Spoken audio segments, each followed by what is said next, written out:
All right, welcome back to the channel, everyone. Hope you all having a good day so far. Had this video on my backlog for a long time as well, and I'm trying to go through some of these old ones because I keep getting new suggestions from everyone, and then I prioritize those. But these are some old ones that I wanted to check out from a long time ago. So this one is from a channel called Young Gala. I've checked this channel out a couple of times in the past, and it's called 10 NBA Legends Confessing Michael Jordan Was a God. And if you know me, and I think you do by now, you know this is interesting to me. So hopefully this is interesting to you too. I'm curious who they have confessing. First person looks like a young Larry Bird here. And we'll see who else does it. So I'm going to link the original video from Young Gala down below in the description. So if you want to watch it without any commentary from me, go right ahead. It's a cool channel. And everybody else, please leave this video a like. I'd really appreciate it, and it helps a ton. And it's because of you guys watching, liking, and commenting that this channel has become what it has become. And it's really cool. We have such a great community in here, and I feel so blessed and so lucky. But anyways, without a long rant here in the beginning, let's get to it, all right?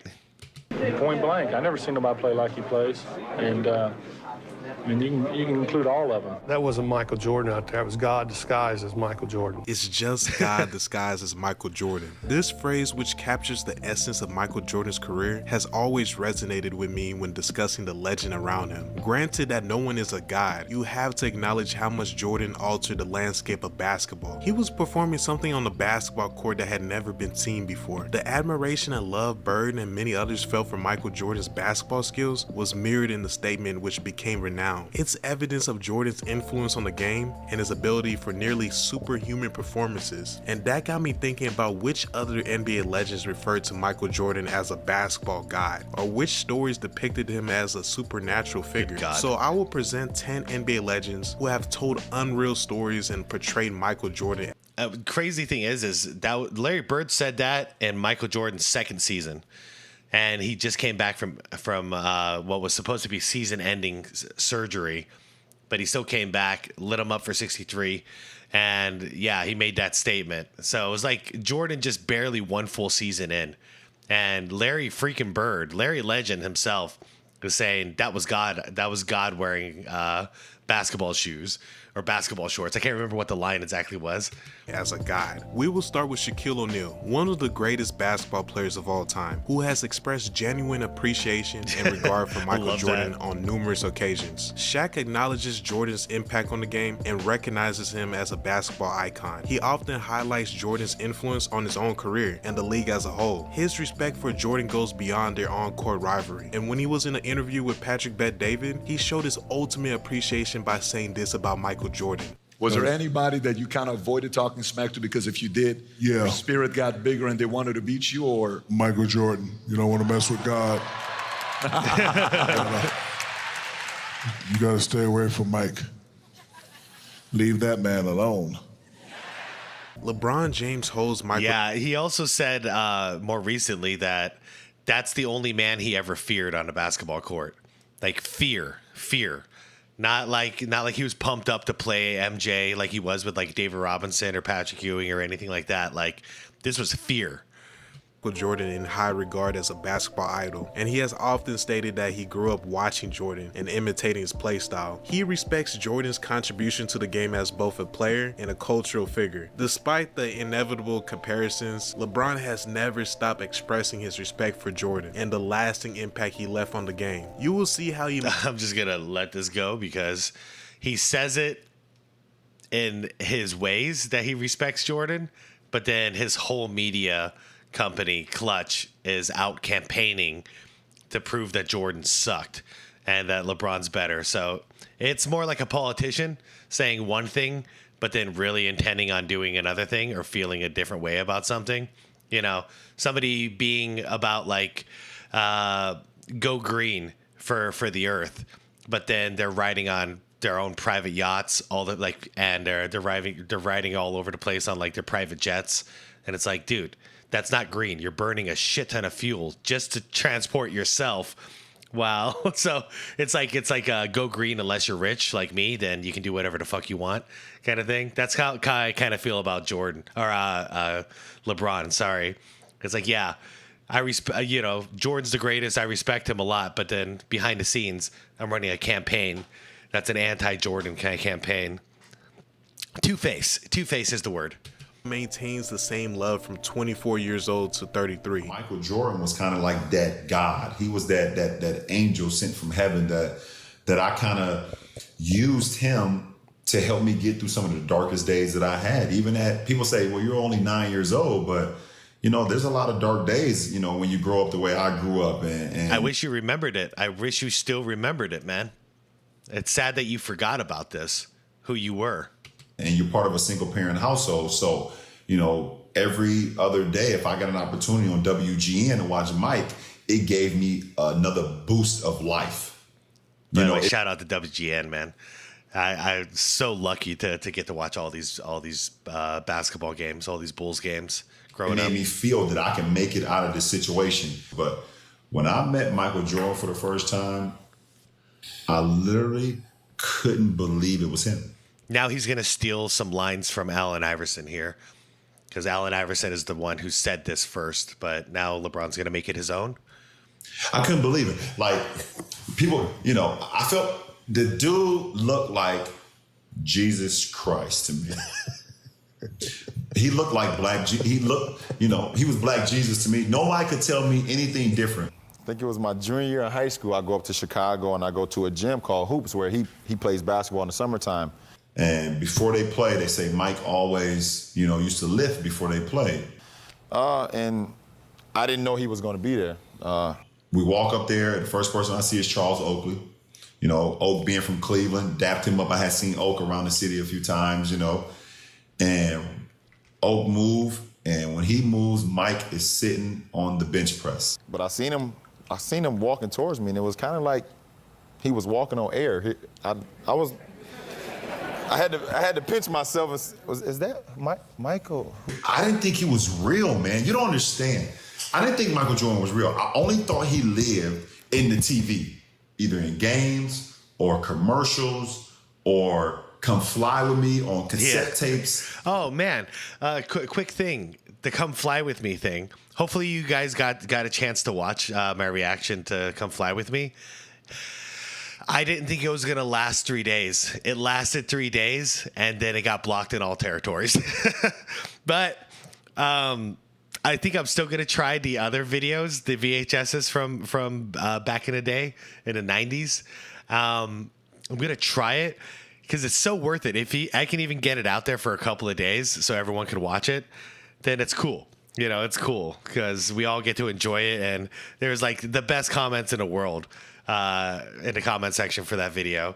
So, but yeah, no big surprise. It got blocked. So it's no longer visible. You can't see it anymore. I even tried it on my own accounts. It's gone.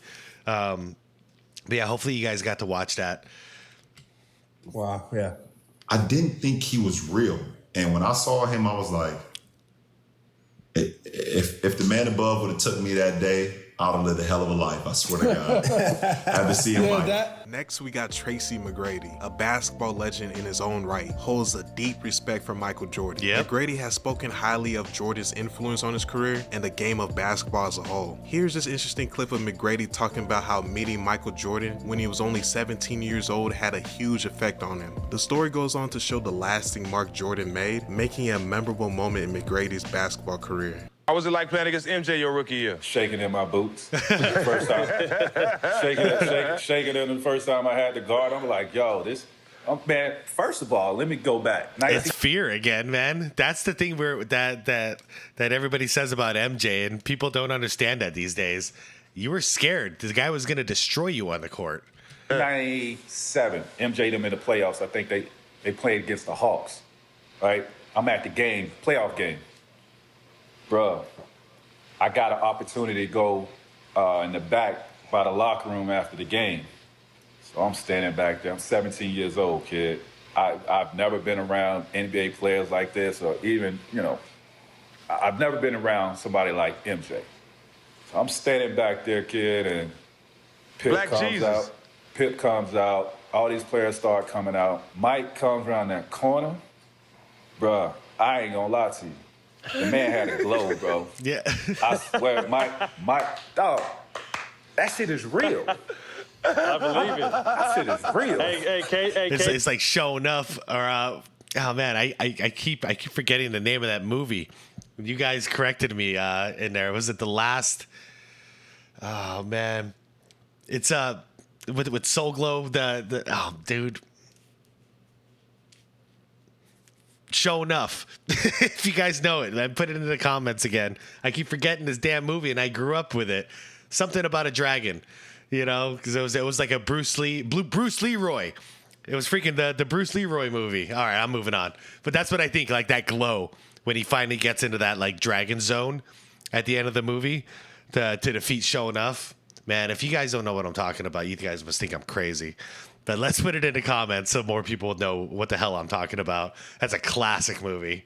AG said the same thing. You just feel his energy. He don't say shit. You feel that energy. I'm not joking, bro. Black It's Jesus, real. man, I'm telling you. Mike came out, I was like, damn, bro.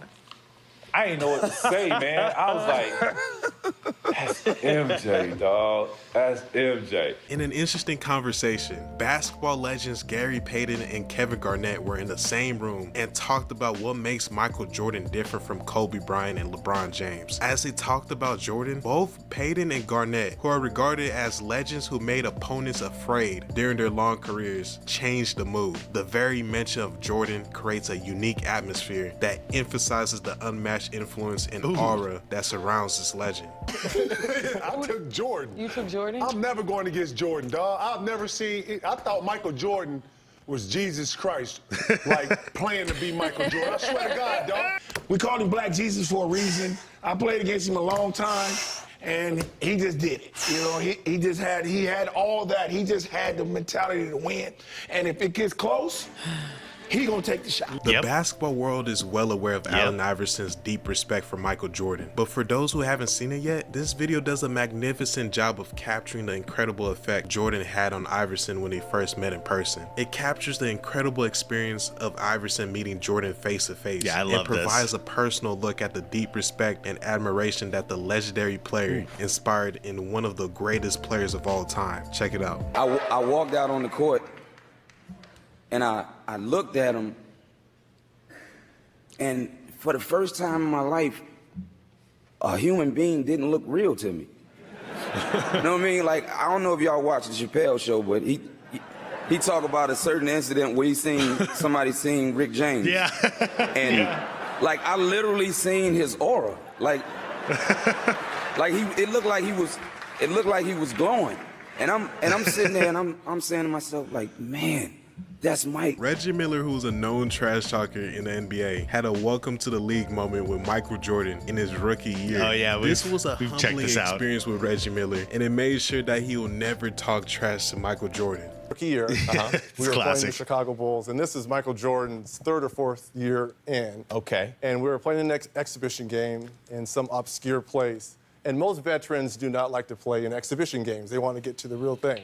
I'm a wide-eyed, energetic rookie, and we're playing this exhibition game, and Michael's going through the motion. And Chuck Person, who's on my team, who's a trash talker as well, is like, can you believe Michael Jordan, the guy everyone's talking about, who's supposed to be able to walk on water? You're out here killing him, Reg. This is in the first half. He's like, you should be talking to him. He's like, you know, you're right. Michael, who do you think you are? The great Michael Jordan? That's right. There's a new kid on town, right? Kind of looks at me and starts shaking his head. So at half, I have 10, and he has 4 points, right? I'm doing all this talking. He's like, okay. Into the game in the second half, he ended up with 44, and I ended up with 12. In a preseason game. So he outscored me 40-2. And as he's walking off, he's like, be sure and be careful. You never talk to Black Jesus like that. Okay, I'm so sorry. I'm so sorry, Black Jesus. I'm so sorry. Did you ever do it again? Never to Michael Jordan. Never to Michael. Okay, there's... Now, the funny thing is, though, yeah, he wasn't talking trash like that to Jordan anymore, but he went at him. Like, I always respected Reggie Miller because he didn't fear MJ. He went at him, and he didn't give a damn. Like, those two battled. Jordan got the best of him, but it still doesn't matter, you know? Like he didn't shrivel. He didn't shrivel. He rose up to the occasion, and he was playing his best damn basketball he possibly could whenever he went head-to-head with MJ. There's one legend who refused to call him Black Jesus and wanted all the smoke no matter what, and that was Kobe Bryant. Oh, yeah. Kobe had super high respect for Michael Jordan and knew that Jordan had the blueprint for the game he wanted to emulate. They had a mentor and mentee relationship that was my favorite in all of sports. Me too. In these clips, you will see the amount of inspiration Jordan brought to Kobe. You know, so like I tell you, like when I was in high school, and I used to work out with the 76ers. I used to ask him, man, what's it like to guard Mike? You go, Mike? You mean Black Jesus? I'm like, what the fuck? Black who? Oh, we call him Black Jesus. Or you can call him Black Cat. I'm like, I'm gonna call him fucking Mike. That's his fucking name. So the level of fear that he inspired in others was insane. Yep. And I would tell him, I said, when I face him, we're gonna go at it. He says, oh, you don't wanna do that. I'm like, what? Man, you don't know me, man. And so when we matched up, I think he understood that. And you know, when I was 18, my first year, he got the best of me a bunch of times. I was right there the next play. You're not intimidating me, Yep. I'm not going anywhere. And I think he saw that level of respect, because I think he was the same way at 18 years old. And that common bond is what I think, you know, where our connection was built. Step out there. 100%, 100%. Taking heads off. It's not, there's no, I don't want to hear it. Like, I don't want to hear Michael's the best player in the world. I want to hear they call him Black Jesus. I don't want to hear that. You're going to have to show me. Right? Yeah. So that's that. All right. Now let's go back to what Larry Bird meant by his famous quote. In 1986, Michael Jordan scored an amazing 63 points against the Boston Celtics, considered by most to be one of the greatest teams in NBA history. Even though the Celtics had a great defense, Jordan came into their home court like a one-man army. His amazing play still holds the record for most points scored in a playoff game, showing how skilled and determined he was. Jordan reached a level of greatness during that game that left fans in awe. It was an important moment in the story of his known career. That wasn't Michael Jordan out there. It was God disguised as Michael Jordan. Rephrase that, I don't mean to cut you off. God in the basketball uniform. After the game, Larry Bird would say, I didn't think anyone was capable of doing what Michael has done to us. Nobody like him. Point blank. I never seen nobody play like he plays. And I mean, you can include all of them. It's hard to believe a guy scored that many baskets and they lose, but I know we started Dennis Johnson out on him, and then we went with Danny Ainge, myself, which it was really easy then when I started guarding him. Then Bill Walton, and we was trying to run him to help all the time, but he had his outside shot going so well that he really didn't need to penetrate that much. Shot, got it, 63 for Jordan. And before I show the last legend, I love that one. I love that one. Yeah, the Bulls, of course, lost. There's many of you in the comments that refer to that Celtics team as the greatest team of all time, and I respect it. I get it. That was such a stacked powerhouse of a team. But, yeah, so the Bulls lose, but MJ made a hell of a statement that stuck with everybody. You know, I'm not going anywhere. I'm coming back. And eventually he got to the top of the mountain, and he stayed there.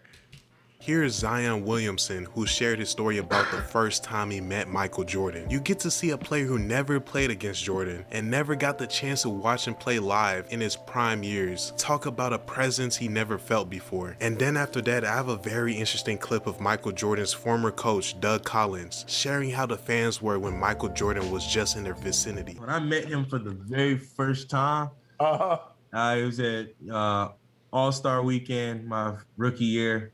And it was at his Jordan Brand party. Yeah. And it's you said, like you can't describe that. You can't describe that feeling you get. It's one of those, that's him. Yes. And he don't even play no more. Like you like, that's him. Like, yes. That's the guy. Yes. So I mean, it's like you said, it was like meeting Black Jesus or something like that's him right there. It's almost scary when you go on the road to see the reaction that people give Michael. I mean, the kids that come to the hotel to try to catch Michael getting on the bus, and he's got to get on the bus, and the look of disappointment on their face when they don't get his autograph. The response, I mean, there was a great picture from the Portland paper. Michael walking onto the floor with our team, and there's a single file line, and you see in the background all these kids standing, taking pictures and like reaching out to touch him. It's like, I compare it to biblically about people reaching out trying to touch Christ's garment. It's like they just want to touch him. That's so crazy. And now the last I've never seen that image before. That's so crazy. Yeah, look at him. It's just a row of kids. They just want to get a hand on him. It is. It's almost like I can absorb some of your superpower if I just touch you once, you know? That's, wow. What an image. We have is Magic Johnson. Magic recognizes Jordan's influence not only on the court, but also in shaping the global popularity of basketball. Their mutual respect is evident in various public statements and interactions. The story Magic shared about Michael Jordan showed his God-given ability to hang in the air and do moves that Magic didn't even think were possible. And Magic explained it in a hilarious way. I don't usually talk trash, but I had to that time. So I said, Michael, if you don't... This is when the torch was passed to Jordan. We talk about when the torch was passed from Jordan to Kobe. This is when Magic and Bird just gave it up. I mean, mainly Magic, because Magic was still kind of trucking, but Bird his back was so busted up by this point. So yeah, he wasn't like proudly holding that torch anymore. But Magic was stubborn. He didn't want to let it go. But yeah, this is when MJ took that torch. Turn into Air Jordan, we gonna blow y'all out. So I don't usually talk trash, but I had to that time. So I said, Michael, if you don't turn into Air Jordan, we gonna blow y'all out. Man, he started sweating. It was hard. That tongue went long. You know when that tongue come out. It's over. It's a problem. He about to do something. Boy, that dude came out that timeout. He scored about 4 straight threes. Ooh. And I went, oh, man. Then he came down. I got to show you this one. Don't hurt yourself. I won't hurt myself. Okay. So he stole the basketball. He coming down the right side. He takes off. David Robinson coming this way. So Mike just cuffed him. And he just looked at it. In the air. And he kept looking. He kept looking. He kept looking. He went all the way down, Jack. He did a 360. Ooh. Bam! I said, that's it. That's it. It's over now. That's him. It's over. And Larry Bird and I sitting down. So he come in with his cigar. Got his drink. So how old is he right now? He's 26, 27? Yeah, young. Young boy, yeah. So, what was this, 1992?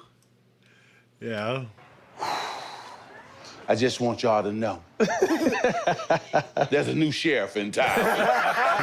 So guys, I hope you enjoyed the video, and tell me, what is your favorite Jordan story? So make sure you like, share, subscribe, and until next time. Oh, man. First of all, great video. Man, I have a huge smile on my face. I love this stuff. Young Gala, everyone. I forgot. It's been a while since I watched Young Gala. Like, that voice of his, I swear, he should do, like, basketball documentaries. Like, the NBA should, like, commission him to narrate basketball documentaries. He's got, like, the perfect voice for this. So great video, Young Gala. I swear, I could watch Magic Johnson and Kevin Garnett just like swap stories about basketball and their basketball memories. Like, I could watch it all day. Two of the most animated dudes I've ever seen, and they just light up the second that they start telling stories. Great storytellers. But anyways, let me know which one was your favorite. Let me know what you thought about the video. Leave the video a like if you enjoyed it. Subscribe to the channel if you want more content like this, and hit that bell notification if you want to be notified whenever I drop a video, which is normally twice a day. Yeah, I think my favorite my favorite might actually be Allen Iverson. You know, if you got to watch the entire thing, the Allen Iverson speech is the best.